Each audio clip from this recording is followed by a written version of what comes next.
Welcome back, everyone, to the deep dive. Today we're diving into the world of Frank Herbert's Dune. You guys know we love getting your requests for deep dives, and wow, did you guys deliver this time? I know. We've got excerpts from the novel itself, passages from Princess Irulan's writings, even some deeper cuts on Fremen culture.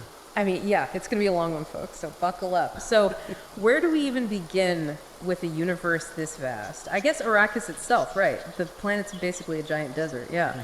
What makes it so important that everyone's willing to, I don't know, kill each other over it? It's all about the spice, my friend. Spice melange, to be exact. It's like the most valuable substance in the universe. It's what makes space travel possible. Right. And it has those other interesting side effects, the whole lifespan extension, the heightened awareness. Exactly, the psychic abilities. It's basically the key to, well, everything. So naturally, whoever controls Arrakis controls the spice, controls, well, the universe. Talk about power dynamics. And that's where House Atreides comes in. This is the family, right, that gets thrown right into the middle of this whole mess. Right. The Emperor grants Duke Leto Atreides control of Arrakis, which seems like a huge honor. But as we know, it's more like a poison chalice. Because everyone wants a piece of that spice trade. The Harkonnens, the Emperor himself, it's a recipe for disaster. And then there's young Paul Atreides right in the thick of it. One of the most compelling characters in literature.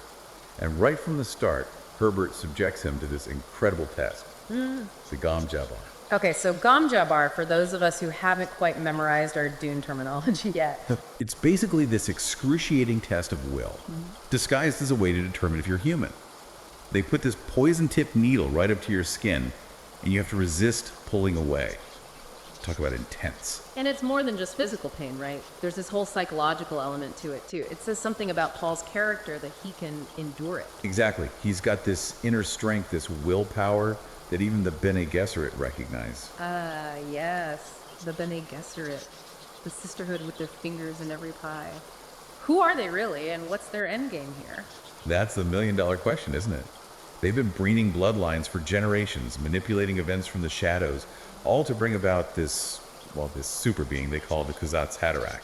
And Paul, through his lineage and the trials he faces on Arrakis, he seems to fit the bill for this chosen one role, right? He does, but it's not that simple. Herbert was way too smart of a writer to give us a straightforward Messiah narrative. There's always more going on beneath the surface. And that's what makes Dune so gripping. But we've got to talk about the Fremen, too. They're not just desert nomads, are they? They've got this whole culture, this connection to Arrakis that's almost spiritual. Absolutely. Take their relationship with water, for example.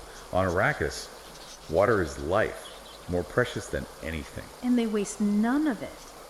Those still suits they wear are pretty amazing if you think about it. Recycling their own bodily fluids. It might sound gross, but it's a matter of survival for them. They collect morning dew with these intricate traps. They even offer their spit as a sign of respect. It really puts things into perspective, doesn't it? And then there are the sandworms. Those things are the stuff of nightmares. Giant, right. But they're essential to the ecosystem. The spice cycle is tied to the sandworms. The Fremen know this, revere them even. Revere, sure, but I don't think anyone's cuddling up to a sandworm anytime soon, reverence or not. Probably not. But you have to admire the Fremen's adaptation, their ability to thrive in such a harsh environment. And their fighting style. The weirding way, it's like a mix of martial arts and, I don't know, mind control almost. It's more about tapping into the body's own energy, moving with incredible speed and precision.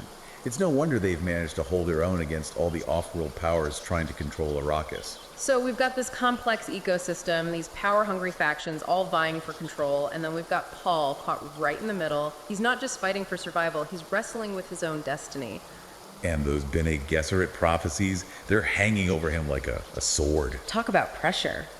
Is he a chosen one, a savior, a tyrant in the making? Or does he even have a choice? That's the question that drives the entire series. It really does. It's a lot to unpack, right? But where we left off, it sounded like Paul is essentially being groomed for something, whether it's greatness or something more sinister. Well, the jury's still out on that. And he's got a lot of external pressures, too. Let's not forget, his family is now public enemy number one. The Harkonnens, they're not just going to sit back and let the Atreides take over their spice operations. Oh man, the Harkonnens. Talk about your classic villains. But they're not just cartoonishly evil, are they? No, not at all. I mean, the Baron, he's definitely got that whole larger than life, almost comically evil thing going on. But Herbert gives us glimpses of the psychology behind the cruelty, the greed, the lust for power, the twisted pleasure he gets from inflicting pain. It's kind of disturbing when you think about it. And then there's his nephew, Feyd-Rautha, right? Being groomed for, well, more of the same. Exactly. It's like a whole family tree of villainy.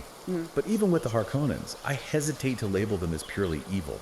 Because in Dune, nothing is ever black and white. So true. There are so many shades of gray in this story. It makes you question who to root for, who to trust. It's brilliant. It really is.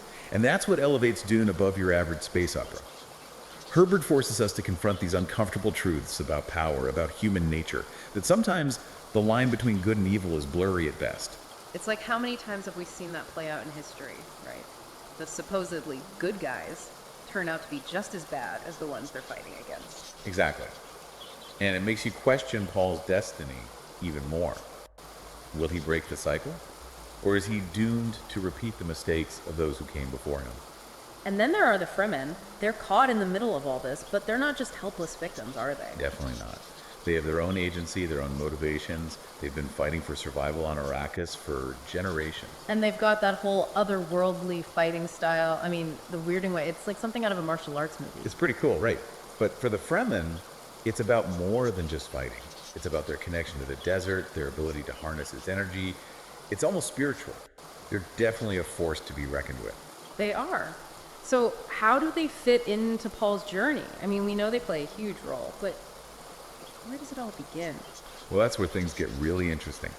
Because the Fremen have been waiting for a savior, a leader who can help them reclaim Arrakis. And Paul, with his powers, with his lineage, he seems to fit that bill.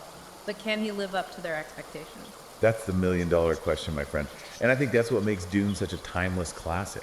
It's about so much more than just spaceships and sandworms. It really is. But before we get too far ahead of ourselves, let's talk a little bit more about those sandworms, shall we? I mean, they're kind of hard to ignore. Right. They're like the elephants, or should I say the giant sandworms in the room.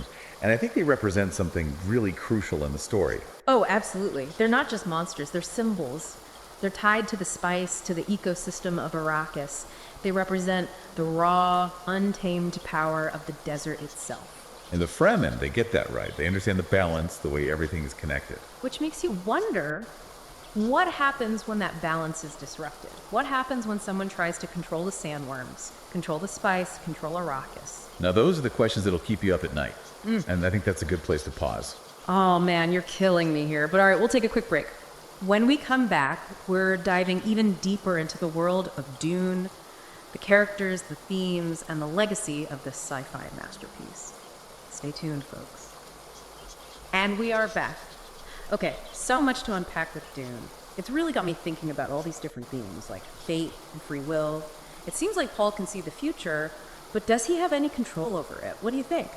It's the ultimate question, right? Does knowing the future trap you in it? Paul's prescience is interesting. It's not like he sees just one clear path. It's more like he gets glimpses of different possibilities, different outcomes based on the choices that are made. So it's like he has a map, but he still has to choose which road to take. And some of those rates are pretty terrifying, right? I mean, the whole tyrant thing. Yep. That can't be easy to carry out. No kidding. Yeah. And it really makes you think, even if you could see the future, would it even be possible to avoid disaster? Or are some things just, I don't know, inevitable? That's a scary thought. But maybe it's not about avoiding those paths altogether. Maybe it's about how you walk them, the choices you make along the way. Right. It's like that famous quote, "The destination is not the point. The true adventure, the true reward lies in the journey itself." Or something like that. I'm paraphrasing, of course. But you get the idea. And speaking of journeys, we've got to talk more about the Fremen and their journey. They're so connected to Arrakis, to the sand, the spice, the worms, everything. It's like they've figured out how to not just survive, but thrive in a place that seems impossible to most outsiders. Right. They understand the desert's rhythms, its dangers, its power. They've adapted their entire way of life to it. Their clothing, their rituals, their reverence for the sandworms, it's all connected. It's really remarkable when you think about it. It is. It kind of reminds me of those indigenous cultures here on Earth that have lived in harmony with nature for centuries, respecting the land and its resources. They have a lot to teach us, don't they? Absolutely. And I think that's something Herbert was trying to get across in Dune. We can't just exploit the environment for our own gain. We have to find a way to live in balance with it, to respect its power, or face the consequences. Well said. It's a message that's definitely resonating these days, more than ever. But let's circle back to the Fremen for a moment. They're fierce warriors, but they're also deeply spiritual. I mean, their whole relationship with the spice, with the sandworms, it's almost religious, wouldn't you say? Definitely. And it speaks to that idea of interconnectedness again. The Fremen don't see themselves as separate from nature. They're part of it. They understand that everything is connected, that every action has a consequence. It's a powerful concept, and it makes their role in the story that much more intriguing. I mean, they're the ones who really hold the key to Arrakis, aren't they? They do. They've got the knowledge, the skills, the connection to the land. They're a force to be reckoned with.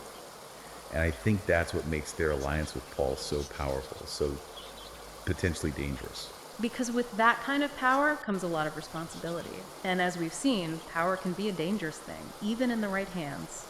But I think we're starting to get into spoiler territory here. Yeah, let's not give anything away, but I will say this. Dune is one of those books that stays with you long after you've finished reading it.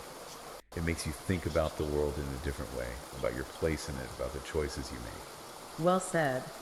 It's a story that's as relevant today as it was when it was first published, and it'll probably still be relevant 100 years from now. That's the mark of a true masterpiece. Absolutely. Frank Herbert created something truly special with Dune. He managed to weave together these grand themes, ecology, religion, politics, the human condition, into a story that's both epic in scope and deeply personal at the same time. And he did it with characters that you actually care about. You feel for Paul as he grapples with his destiny. You admire the Fremen for their resilience and their wisdom. You even find yourself, dare I say, almost understanding the motivations of some of the villains, almost. Right. It's that complexity, that nuance, that makes Dune such a rewarding read. Well said. And on that note, I think it's time for us to wrap up our deep dive into this incredible universe. But before we go, I just want to say thank you to everyone who suggested Dune. You were right. This book was an amazing experience. Yes, thank you to everyone. And to those of you who haven't read it yet, I highly recommend checking it out. Just be prepared for a wild ride. You've been warned. And with that, we'll say goodbye for now. Keep exploring, keep questioning, and remember, fear is the mind killer. Until next time.